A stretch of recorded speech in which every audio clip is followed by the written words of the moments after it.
केरल में आरएसएस के दफ्तर पर बम से हमला किया गया। बम से हमले की तस्वीरें सीसीटीवी में कैद भी हुई। केरल में आरएसएस दफ्तर पर हमले के बाद माहौल गर्म हो गया।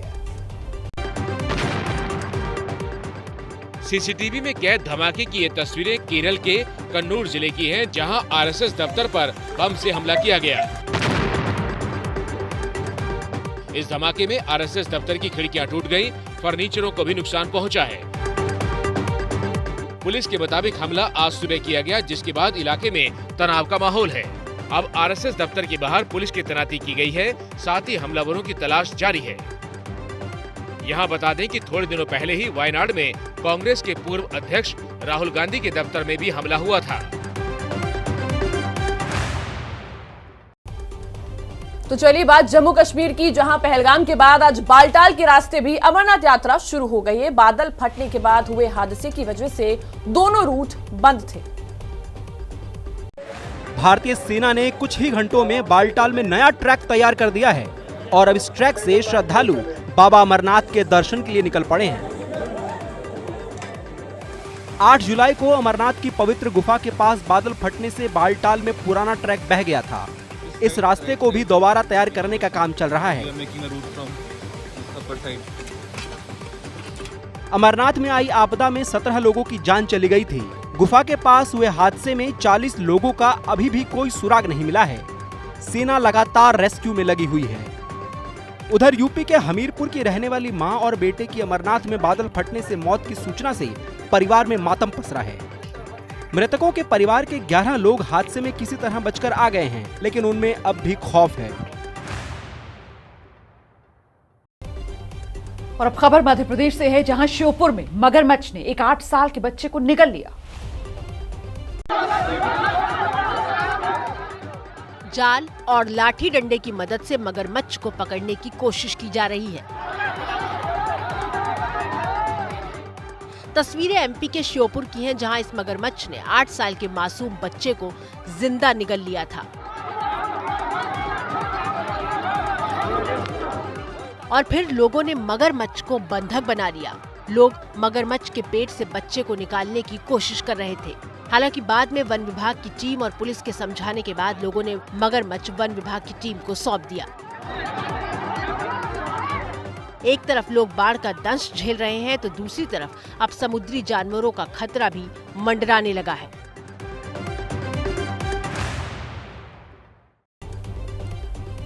और इधर छत्तीसगढ़ में बाढ़ से बचने के लिए लोग अपनी जान दांव पर लगा रहे हैं।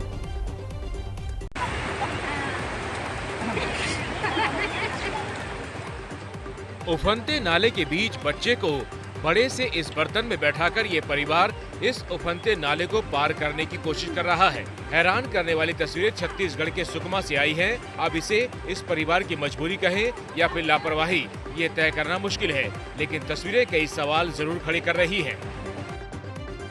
बता दें कि छत्तीसगढ़ के अलग अलग जिलों में पिछले 2 दिनों से लगातार बारिश हो रही है, जिसके बाद कई इलाकों में बाढ़ जैसे हालात बन गए हैं, जिसके बाद लोग अपनी जान बचाने के लिए अपने घरों को छोड़कर सुरक्षित स्थानों की तरफ जा रहे हैं।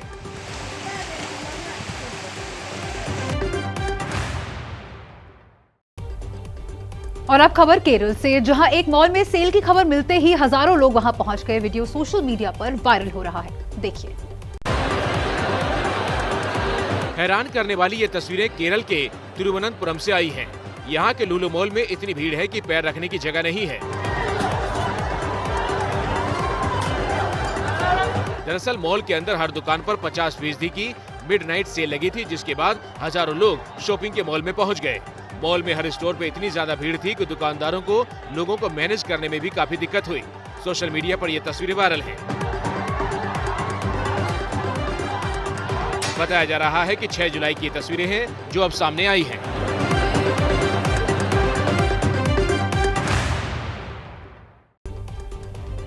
श्रीलंका में संकट के बीच चुनाव का ऐलान हो चुका है, लेकिन अब भी सड़क से लेकर संसद के भीतर प्रदर्शन का दौर जारी है। लोगों ने आज श्रीलंका के पुराने संसद भवन में जन संसद लगाई और सांसद और मंत्रियों के खिलाफ जमकर नारेबाजी की। दूसरी तरफ सड़क पर प्रदर्शनकारियों की लंबी लाइन लगी है। ये लोग प्रदर्शन में शामिल होने के लिए लाइन लगाकर अपनी बारी का इंतजार कर रहे हैं। सुबह से लेकर रात तक लगातार इस तरीके की लंबी लंबी कतारें उन जगहों पर पहुंचने के लिए जहां पर प्रदर्शनकारी पहले से मौजूद हैं। ये भी दिखाता है कि किस तरीके से श्रीलंका के आम लोग इस वक्त जो है सड़कों पर हैं। आर्थिक संकट से जूझते श्रीलंका में प्रदर्शन का दौर जारी है। साथ ही यहाँ गैस और पेट्रोल की कमी के कारण साइकिल की मांग बढ़ गई है। संकट के बीच राष्ट्रपति गोटाबाया ने अपना इस्तीफा भेज दिया। श्रीलंका में नए राष्ट्रपति के लिए 20 जुलाई को चुनाव होगा।